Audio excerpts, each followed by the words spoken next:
Hello ji, welcome to the day 10। कैसे हैं आप सब लोग इस 21 डेज़ की जर्नी में। आज हम पहुंच गए हैं डे 10।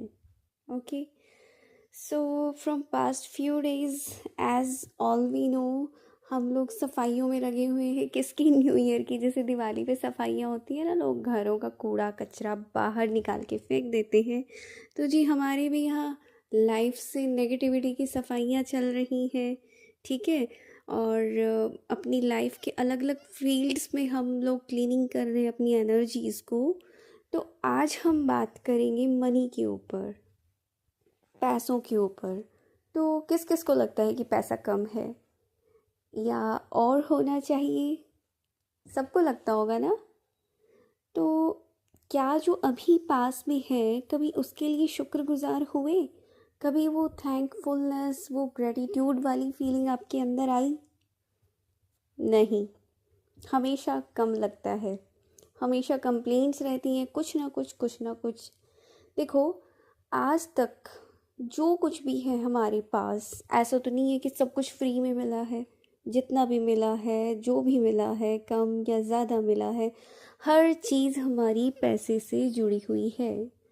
तो ज़रा इस बात को समझो कि पैसे को लेकर जो चिंता, जेलसी, डिसअपॉइंटमेंट या फिर डाउटफुल नेचर, फियर होना, ये सब तुम्हारे पास कोई ज़्यादा पैसा लेकर नहीं आने वाला है कि और आ जाएगा। चिंता करने से तुम्हारे पास पैसा कम है तो और आ जाएगा। ठीक है। या फिर तुम जेलस हो किसी के पास पैसा ज़्यादा है। ठीक है। अब एक एग्जाम्पल छोटा सा देती हूँ, समझो। पड़ोसी है, उसके आपका पड़ोसी है, ठीक है, और भाई अब नई गाड़ी लेकर आ गया है। जिनको कोरिलेट होता होगा कर लेना। नई गाड़ी लेकर आ गया है तो अब पड़ोसी अच्छा नहीं लग रहा, जेलसी हो रही है उससे। इसके पास कहाँ से गाड़ी आ गई? ठीक है, ये तो हमसे कम कमाता है, इसके पास तो ज़्यादा भी नहीं है। हम इतने दिन से ट्राई कर रहे हैं, हमारे पास की गाड़ी है, ठीक है, उसका लोन वोन हो जाए या इतना कैश अरेंज हो जाए कि अपनी पसंद की गाड़ी को हम बाय कर सके। पर ऐसा नहीं हुआ। ये पता नहीं कहाँ से लेके आ गया, मर्सिडीज़ लेके आ गया। वाह, ठीक है, मर्सिडीज़ चाहिए मान लो, और वो लेकर आ गया। अब आपको हो रही है जेलसी। तो जब अब मान लो पड़ोसी से आपको जेलस जो फील हो रहा है, पहले तो नहीं होता था, गाड़ी आने के बाद पड़ोसी से जेलसी हो गई। तो कायदे से सोच के देखना कि वो जेलसी तुम्हें पड़ोसी से हो रही है या उसकी मर्सिडीज से हो रही है, उसकी कार से हो रही है। सोच के देखो ज़रा। वही कार, सेम पड़ोसी है, अगर उससे ले ली जाए, अब हटा दो उसको, कार को, अब नहीं हो रही है जेलसी, अब बुरा नहीं लग रहा है। ठीक है। और अब शिकायतें भी नहीं है। तो तुम्हें ये शिकायतें किससे थी?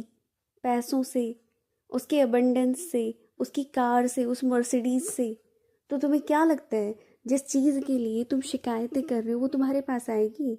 आप लोग मुझसे शिकायतें करो, खूब शिकायतें करो, और मुझे बुलाओ अपने घर। मैं तो नहीं आना चाहती। नहीं आना भाई मुझे। क्यों आऊँ मैं तुम्हारे पास? जिस भी चीज़ को वेलकम करोगे वो तुम्हारी लाइफ में आएगी दिल खोल कर। जिस चीज़ के लिए तुम शिकायतें कर रहे हो, तो साफ साफ है कि तुम्हें पैसे से शिकायत है। तो कैसे आ जाए तुम्हारे पास पैसा? तुम्हें उस इंसान से शिकायत नहीं है। एक बार सोच के देखो। किसी से भी तुम जेलसी करते हो, मान लो किसी के पास तुमसे ज़्यादा है, ठीक है, कपड़े हैं किसी के पास अच्छे, तो तुम एक्चुअल में उस इंसान से तुम्हें मतलब जेलसी है या उन कपड़ों से जेलसी है? सोच के देखो। डाउट आता है किसी के लिए भी, पता नहीं होगा या नहीं होगा, पैसों के लिए ही। तो सैलरी बढ़ेगी या नहीं बढ़ेगी, तो तुम्हारा डाउट, जो देखो, जो एनर्जी के ऊपर फोकस करोगे वही तुम्हारे पास आउटकम में आएगी। ये law of attraction, law of universe कहता है। ये साइंस का रूल है। Again I am repeating this is the rule of science. where the energy flows where the focus goes, energy flows. where the focus goes, energy flows. जिस चीज़ के ऊपर focus करोगे energy वहीं पर फ्लो करेगी। ठीक है। फिजिक्स को उठा के देखना कभी, ये साइंस का रूल है। तो तुम जिस चीज़ को एनर्जी दोगे तुम्हारी लाइफ में वही तो आने वाली है। डर को, चिंता को एनर्जी दे रहे हो तो वही आएगी। पैसा कैसे आ सकता है? आज तक के लिए जो भी किया, ओके, आगे से ये चीज़ें ना करना, इट विल वर्सन, ये तुम्हारी सिचुएशन को और ज़्यादा ख़राब करेगी। ठीक है। और एक पेन और पेपर लेकर बैठना, अभी जिनके पास नहीं, अरेंज कर लो। एक छोटी सी प्रैक्टिस मैं कराने जा रही हूँ, करना मेरे साथ साथ। Ask some questions to yourself. मैं कुछ क्वेश्चंस बोलूँगी और आप उनको अपना पेन, मैं क्वेश्चन बोलूँगी, पेपर के ऊपर नोट डाउन करते जाना कि ये था या नहीं, यस और नो, यस और नो। ओके, तो मैं पूछना स्टार्ट करती हूँ। क्या आपके पास हमेशा खाने के लिए रहा है? Question number 1। सेकंड, आप किसी घर में रहते हो? थर्ड नंबर, इतने सालों तक, ठीक है, did you receive an education over many years? शिक्षा प्राप्त हुई है आपको? अगेन, स्कूल जाते थे तो कैसे ट्रैवल करके जाते थे? क्या होता था? और क्या आपके पास स्कूल बुक्स, स्कूल लंच और जो भी ज़रूरतें होती थी स्कूल के लिए, मतलब आपकी, क्या वो सारी ज़रूरतें होती थी पूरी? और क्या कभी वैकेशंस पर जाते थे एज अ चाइल्ड? जब थे बच्चे थे, छोटे से बात कर रही हूँ मैं ये। आपके पास खिलौने थे, पेट थे, कुछ भी? और क्या बर्थडे पर गिफ्ट्स मिलते थे? ज़रा पूछो अपने आप से। जब जब बीमार पड़ते थे क्या डॉक्टर के पास जाते थे? जाना होता था? अच्छा ये बताओ कि जैसे जैसे बड़े होते थे, ग्रो कर रहे थे, हर साल एक साइज़ से दूसरे साइज़ पे कपड़ों के, तो कपड़े मिलते थे आपको? डॉक्टर के पास जाके मेडिसिन लेना होता था। हाँ, डॉक्टर के पास जाते थे, उसके बाद मेडिसिन्स वो ली जाती थी, वो मिलती थी। अच्छा, डेंटिस्ट के पास गए हो कभी? जाते थे? पहले बचपन से पूछना ज़रा। क्या बचपन में कभी कार में ट्रैवल किया है? वो सारी ज़रूरत के सामान थे आपके पास जो डेली की ज़रूरत के सामान होते हैं, जैसे कि टूथब्रश, टूथपेस्ट हो गया, साबुन, शैम्पू, तेल, ये सारी चीज़ें थी? अब ज़रा हर कोई चेक कर लो, सबके आंसर होंगे yes, yes, yes, we have all these things. जब ये सारी चीज़ें थी तो क्या ये पैसों से आई थी या फ्री में आई थी?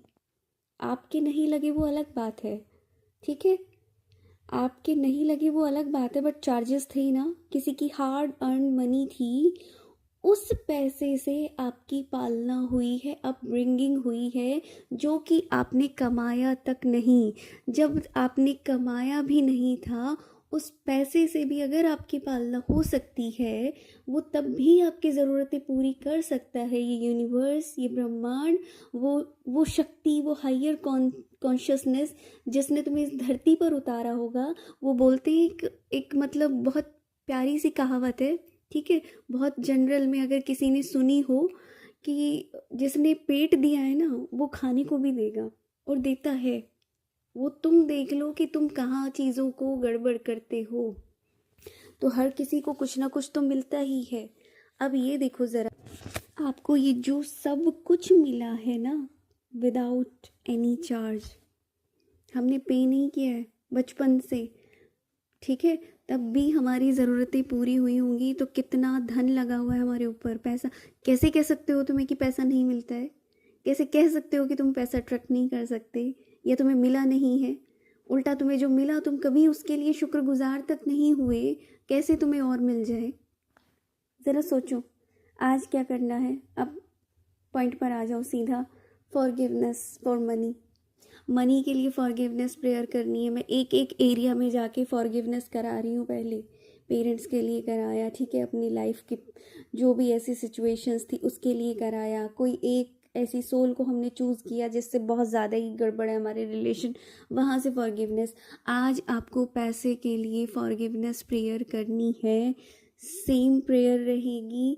आप फील करेंगे कि जितना भी धन मुझे आज दिन तक मिला, ओके, मैं थोड़ा सा 1 मिनट का एक्सपीरियंस करा देती हूँ इसके लिए। Take a deep breath, inhale, exhale, inhale, exhale, close your eyes. Now see, अपने बचपन को देखो, चाइल्डहुड। जो भी कपड़े तुम पहन रहे हो, जैसे भी हो, तुम खरीद कर नहीं लेकर आए थे, और न जाने कितने सालों तक उन कपड़ों के ऊपर पैसे लगे हैं, कॉस्ट लगी है, और तुम्हें वो मिला है।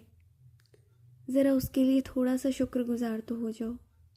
माफ़ी मांगो, आई एम सॉरी कि आज तक मुझे जितना मिला था कभी मैंने उसकी कदर ही नहीं करी? प्लीज़ फॉरगिव मी, मुझे माफ़ कर दो। थैंक यू, थैंक यू मेरी ज़रूरतें पूरा करने के लिए। I love you. उस मनी को बोलो, उस पैसे को बोलो, आई लव यू।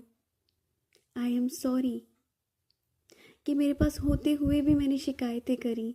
जितना था कम से कम उसके लिए तो मैं सोचती। I am sorry, please forgive me. Thank you कि मेरे पास हमेशा कुछ ना कुछ तो था ना। I love you. पैसे को माइंड में इमेजिन करते हुए बोलना जारी रखेंगे। यहाँ से अपनी एनर्जी को क्लीन कर दें। उसके बारे में जितनी भी हमने उल्टी सीधी बातें बोल रखी हैं कि पैसा तो पेड़ पे नहीं उगता, ये तो इतना महंगा है, तुम कितना कॉस्ट लगा रहे हो, पैसे के ऊपर चिक चिक झिक झिक करना, एक नॉर्मल छोटे छोटे 5-5 10-10 रुपए के लिए लड़ना, ये शिकायतें हैं उस पैसे से। और इनको हमने कभी समझा ही नहीं कि ये शिकायतें हैं, ये कंप्लेंट्स हैं। हमें तो लगा अरे ये क्या, ये सही तो है, बिल्कुल जायज़ है। तुम उस पैसे से अपने आप को दूर कर रहे हो। उन सारी चीज़ों के लिए माफ़ी। पैसे से इमेजिन करो, I am sorry, please forgive me. Thank you, I love you. I am sorry, please forgive me. Thank you, I love you. और अगर किसी को प्रैक्टिस को थोड़ा सा और फ्रूटफुल बनाना है तो अपने हाथ में कोई भी 10 रुपीज़ का नोट, 20 रुपीज़ का नोट हाथ में लेकर उसको ये माफ़ी प्रार्थना आप कर सकते हो। और जिनको ज़्यादा रिज़ल्ट देखने अपनी लाइफ में, पूरा 360 डिग्री के लिए चेंज करना है, पूरी फीलिंग के साथ मनी फॉरगिवनेस करना 21 डेज़ के लिए। इस प्रैक्टिस को 21 डेज़ के लिए कंटिन्यू कर देना। आज से अपना टाइम नोट डाउन कर लेना उसके बाद। ठीक है जी, तो ये थी आज की प्रैक्टिस। वीडियो ज़्यादा लंबी हो जाएगी तो इसको यही हम ओवर करते हैं। मिलते हैं हम नेक्स्ट वीडियो में। तब तक के लिए thank you, thank you, thank you so much. और जिनको भी अच्छा लग रहा है चैनल को लाइक, शेयर और सब्सक्राइब आप कर सकते हैं। Thanks a lot for listening me and giving your love. I am heartly grateful to all of you. Okay, bye bye, मिलते हैं नेक्स्ट वीडियो में।